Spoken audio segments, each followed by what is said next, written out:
Sizlərə Dazageya İtalyanski modeldəki sonki modadakı komplektli obzorunu qılıb verəcəkəm.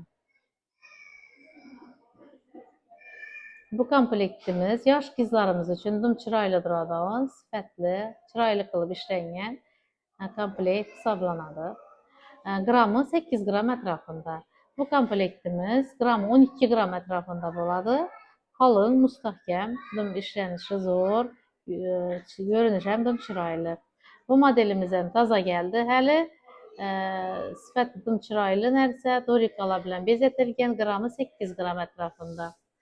Taza gələn komplektlərimizdən hesablanır. Bu başda 13-14 qram olub gəvədi. Klient bopturvədi, klientlərimizi alır.